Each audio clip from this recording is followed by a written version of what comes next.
The Walt Disney World Resort is cracking down on resort hopping, making sure that you're not stopping by places you don't have a room or a reservation, and it could spell doom for this holiday season. But guess what? The Disney shill accounts out there, they're not willing to criticize, not for a minute, and it's making them desperate. You won't believe what they're trying to still get clicks on. We'll talk about it in just a second. But out of Disney Food Blog, Samantha Kendall writing this one, Disney World is cracking down on resort hopping harder than ever before. Disney World has just dropped a ton of details about the holiday season around the parks and hotels this year, and we're so excited. We're so excited. It talks about Christmas party, Jollywood Nights, Epcot, blah, blah, blah, blah, blah, but it looks like those restrictions make it even stricter talking about park hopping. This past spring, Disney Springs started a new rule where guests using the bus system had to have a dining or hotel reservation to visit the resort they were going to. Well, they've upped it now. It's permanent. You can see there, beginning June 28th, we've been there. Walt Disney World Transportation Service from Disney Springs to resort hotels is available only for guests staying there or those with a valid dining or experience reservation. It's permanent. Gingerbread House is gone. You all know about that. The boats are even being blocked. But guess what? Folks, we're now hearing that there may be a plan in place for Disney to shut down resort hopping off the monorail.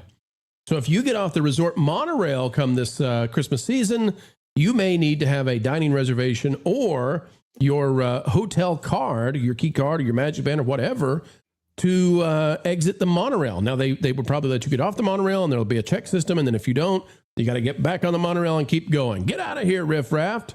And so you would think that everybody would be up in arms about this because this doesn't even make sense. Like, why would you not want people enjoying the... Look at Ron's face. Ron is even like, what? What's going on here? Ron, once they started shutting down the buses, this is not a big surprise, right? I'm just thinking how annoying that would be if I were a hotel guest. Like, I really don't. Like, if I'm a hotel guest, I would want to be able to come and go to my hotel without being stopped every single time. And do you realize what would happen at the end of the night when you have thousands of guests flooding the hotel off the monorail from the Magic Kingdom? That I just don't see how you would handle it. It's a totally different situation than from Disney Springs, because Disney Springs, you probably only had, you know, a couple of people here and there on each bus ride that might be trying to get on that don't have a hotel reservation. But to actually go into the hotel, that would be like, I'm sorry, that's just crazy. The amount of people that have to scan would be ridiculous. At Polynesian, they've got the space to do it. At Grand Floridian, they have the space to do it, but I'm just thinking about Contemporary, the bottleneck that's going to be there if they try to do that, where I think they would have to. But apparently there's talk of this going through, Ron, and it's not surprising because if you think about it, you know, they're shutting down even the boats going to Riverside and Port Orleans and all that. They're shutting that down. So, you know, I think that how long is it until they say, before you go on the Skyliner to Pop Century, we need to see your key card, right? We need to see. Yep. I think that's coming. I absolutely think that's coming. And I think a lot of this has to do with efforts to get people to pay for parking and other things. But anyway, hold for just a second, because I want you all to see something interesting about this. This should be, I think, at the top of most Disney World aficionados list for things that they're aggravated about. But instead, folks who don't want to criticize Disney because they're afraid of what will happen, they're coming up with new things to talk about instead. I want you to watch this video. This is a guy, let's see what his name is, and we like him, he's fine. Peter Petrella. Petrella? Probably Petrella. But Peter is talking about you remember the guy who jumped off and took a wee-wee on the safari ride? Still talking about it. And this is, listen, I'm going to say this. If you want to be a Disney influencer right now, I believe you need to be talking about the resort hopping, because this has got people hopping mad. But here's how desperate we are to not cover that and still try to find clicks. Here we go from Peter Petrella. Talk, Peter. Ride vehicles in any theme park, but I watched the video of the guy on the safari ride at Animal Kingdom. I'm not going to put it in this video. You can look it up if you want to. It's just a little too disturbing for me to be comfortable putting on here. I don't speak for the Too disturbing, because the guy went to the other side of a tree and took a wee-wee. Walt Disney Company. Essentially, there's a man who was on the Kilimanjaro safari ride at Animal Kingdom. He, mid-ride, for some reason, jumped out of the ride vehicle to go urinate on the trees. I didn't watch the whole video. poor trees. Presumably, he came back to the vehicle. Presumably, he was definitely banned for life. A few things in this video really stood out to me. The first thing being that this isn't just like any other attraction. Like, I really hate, like, the same goes for Living with the Land, right? There are such delicate balances and ecosystems, and we are so fortunate that we have a ride that we're able to experience that as close as we are. It is so dangerous for the ecosystem as a whole, for the animals that live there, to interfere with that delicate balance. I want to know what this guy thinks is in the urine of this man. I mean, listen, I'm afraid he's going to get eaten by a lion or trampled by a zebra. But I got to say, I'm not worried that his pee-pee is going to devastate the plant life of Animal Kingdom. I don't know if you all have heard, but for thousands of years, humans pee-peed outside. Some still do. And in the Bluey show, it's called taking a bush wee. The guy just took a bush wee. Now, should he be banned? Yes, he should be banned because he jumped off a safari ride.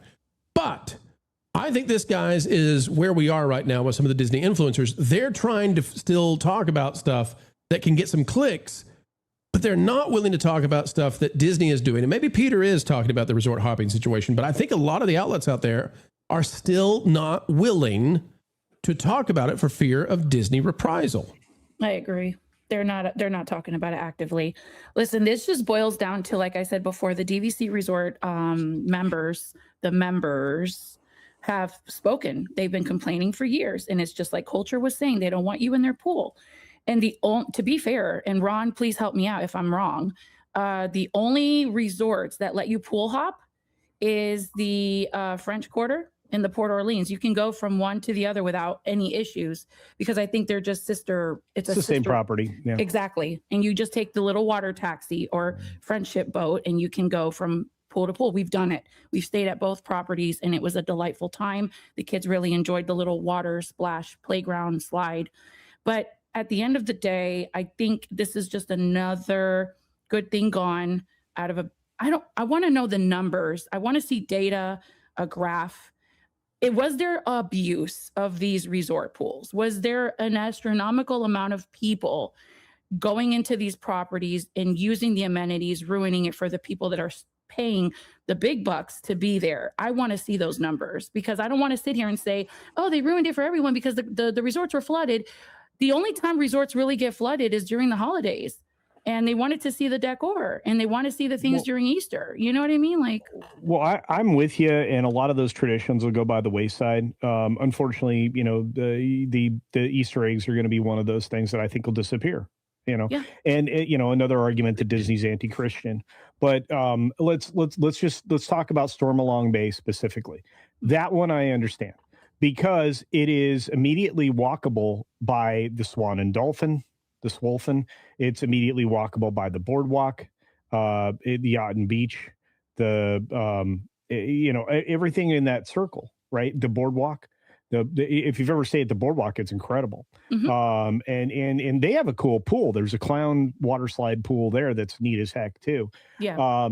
But the other place that you can effectively pool hop on property, like you suggested, is the French Quarter, but you can also do it between the Contemporary pool and the Bay Lake pool. Oh, nice. And so here's where I see problems. Ready? Here we go.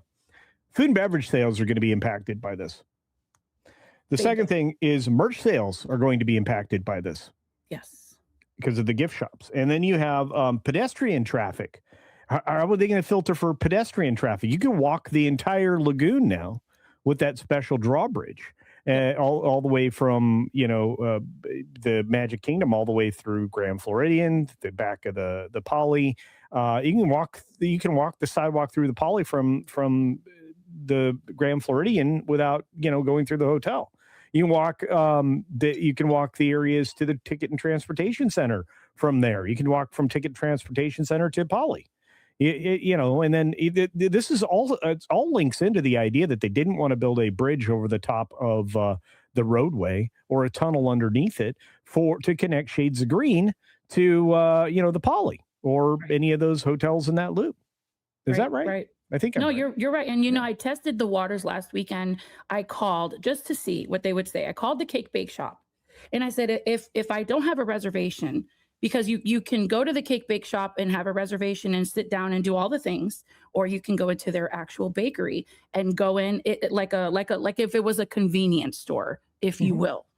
I called and she's like, yeah, just go to the Boardwalk Resort, let security know that you're here to purchase merchandise from the cake bake shop. You can park on the Boardwalk's property and go right in. So who's to say that I go shopping at the cake bake shop, get a slice of cake, pick up a stuffed toy animal, right? And I can just go about my merry day to the other places that are just in that loop, like Culture was saying. There's not a way to get you. This is like he said, merchandise and food sales will go down, because if you think about the DVC members and the resort, the other people that book these resort stays, they're not the only ones buying. They're not going to buy all the food and all the merchandise that are at these resorts, at the gift shops. Some merchandise debuts, for example, the trash can lunchbox that I want so desperately bad. It's at the Animal Kingdom Lodge. It's not anywhere to be found in any of the parks. So one would want to go there, park, and go buy the merchandise in the gift shop. Now I can't unless I'm paying for a night stay. That's ridiculous. And again, a lot of these locations have quick serve restaurants. So, people from one DVC, here's the Animal Kingdom. Which right? by the way, Culture, they will not allow the quick service to be your reason for going and park, resort hopping. Yeah, and that actually will impact their sales. Now, you can walk between these two resorts, Kidani and the main tower, Jumbo House. Yes. So you can walk between these two as well. I don't know that you would necessarily want to pool hop, although it's a more family-oriented pool at Kidani Village. I like that pool better than I like the big one in the center of the hotel at Jumbo House, but that's just me. And again, I've been to all these resorts. There is no resort on property I haven't visited. And that's saying something. Whoa. You've been at the Tree House Villas? Yeah. That's so cool. They're getting remodeled, by the way, which is another topic for another Well, day. and they have a lot of remodeling going on. They've been actually trying to move through all the old resorts, the ones that had the 2042 contract end dates. They've been moving through all those right now with remodels. That includes the one next door to where the Tree House. You've been at the tower over there at Coronado? Yeah, it's terrible. Dang, he's been everywhere. Yeah, here's the thing. I was supposed to be there during the time when the NBA bubble was built in that area. What's the best resort? Oh goodness! Right, it's hard to say. So if you get the Florida special rooms in the DVC at the Bay Lake Tower, that like if you get a 1-bedroom there, overlooks Magic Kingdom. You get a chance. It's just high enough to see everything Magic Kingdom. And it makes Magic Kingdom a walk, a very short one at that. From that, the Contemporary is kind of a little bit longer walk. I really enjoyed that. Did Contemporary for the honeymoon, but I still think the 3-bedroom Grand Villa at the Grand Floridian is the best room I've ever been in. So Pro, you can stay in the tower at the Coronado, and we paid under $300 a night. Yeah, it was cheap. Yeah, it was extremely affordable, beautiful resort. It's moderate, believe it or not, and they have a great pool. The kids had a great time. There's a lot of really good restaurants there too. I highly recommend the one that you cross over the bridge. I think it's called Three Bridges, right? Yeah, delicious. Ron, you would, I think. Yeah, I worked there. Okay. I'm still waiting. I'm still waiting for Disney to call me and invite me to Cinderella's Castle for the night. But while I'm waiting, I'll say this too: if you've ever had the chance to stay at Shades of Green. Oh, amazing. Very lovely place. And we're still, folks, I'm still telling Disney, put a pedestrian bridge over the road and let the Shades of Green folks use the monorail. I think it's horrible. I don't see how they're going to, like, I'm just thinking about the number of people. So much planning has gone into telling people, hey, you can take a break from the park, right? You hop on the monorail, go over to the Grand Floridian, maybe eat at Grand Floridian Cafe or eat at Gasparillo's Grill, which is the quick service there. Like, it's not necessarily just resort hopping. Sometimes it's just you've got the park and you've got the resorts in such close proximity that you can have that kind of relaxing time of the day. There's been times when I've left Magic Kingdom and needed a 2-hour break, gone over to the Contemporary to the second floor where the convention center is. There's nobody down there, like There's literally nobody nobody there. down there. And there's big open couches. You could literally Pools. take a nap on. Yes. The swimming pools are empty during the middle of the day. Almost all of these resorts. So I don't have. That's what I'm saying. Like, I want to see actual hardcore data. And Ron, you're so right on when you were talking about earlier. After the Kiss Goodnight, fireworks usually pop off, 9 o'clock, 10 o'clock. They have the Starlight Parade. The crowd levels that are going to, I'm talking about Magic Kingdom.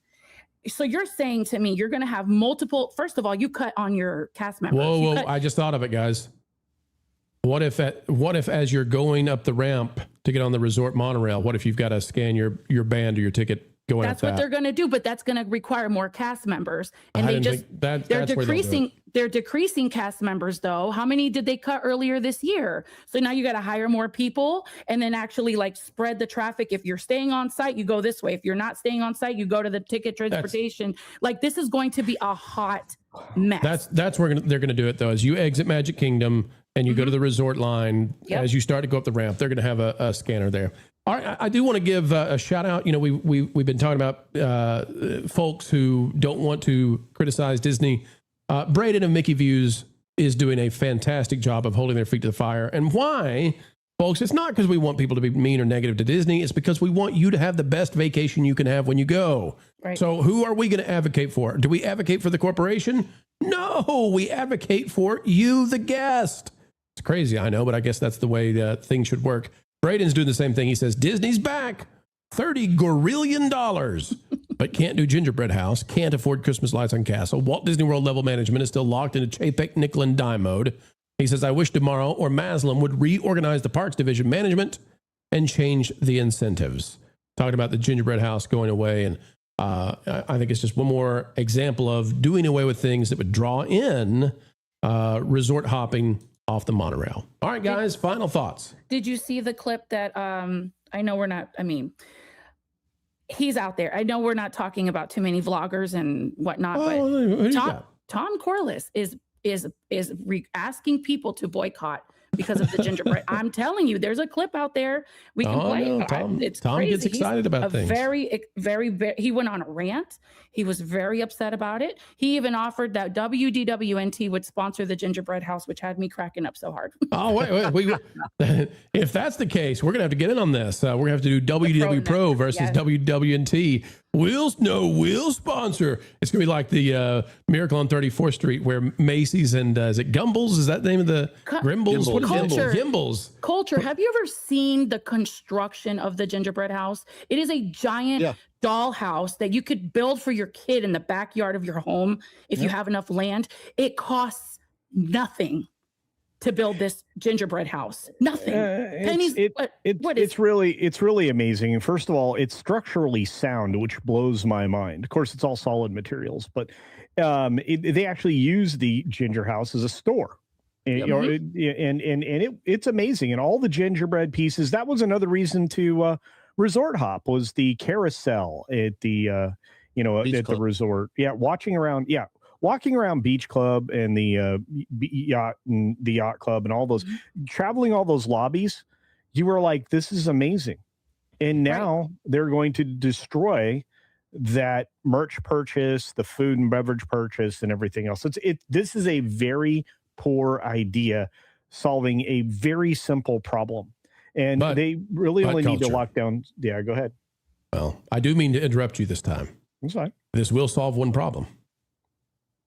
I know you were stealing gumballs off the Gingerbread House year after year after year. I watched you put them in your mouth.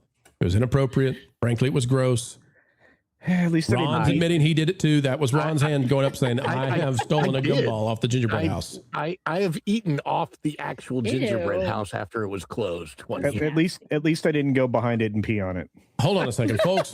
Something has just happened here that is derailing everything. Ron? Ew. Yes. Why and how did you eat old gingerbread off the Gingerbread House? It was like January the 11th. The house was still up. It was shut down. It wasn't operating. And I'm like, let's just see. That's disgusting. So I took a crumb and I ate it. And I'm like, Was it real? Was it real gingerbread, Ron? yeah, and it wasn't. Ron, I was fun like, fact, and I Ron wonder how knows much this. dust I ate. How much? When do they start making the shingles for the gingerbread house? July. Exactly. Yeah. They And would have folks- started now, like this week That's why coming they up. announced it. That's why they announced it, because they would have had to start baking now. So you ate And then I 7-month-old think in- shingles, Ron. I did. I ate some real, but I will say now- like the better gingerbread, when you buy the gingerbread, the better flavored gingerbread for me has always been at the boardwalk. I mean, Oh, yeah, that's true. at the beach club, I should say. Wait a minute. Wait The a minute. contemporary has good. Yeah. You ate Gingerbread. other gingerbread houses? No. I bought No, the you gingerbread. can buy the Okay. gingerbread. Okay. that they- Folks, and that's now another we thing. know.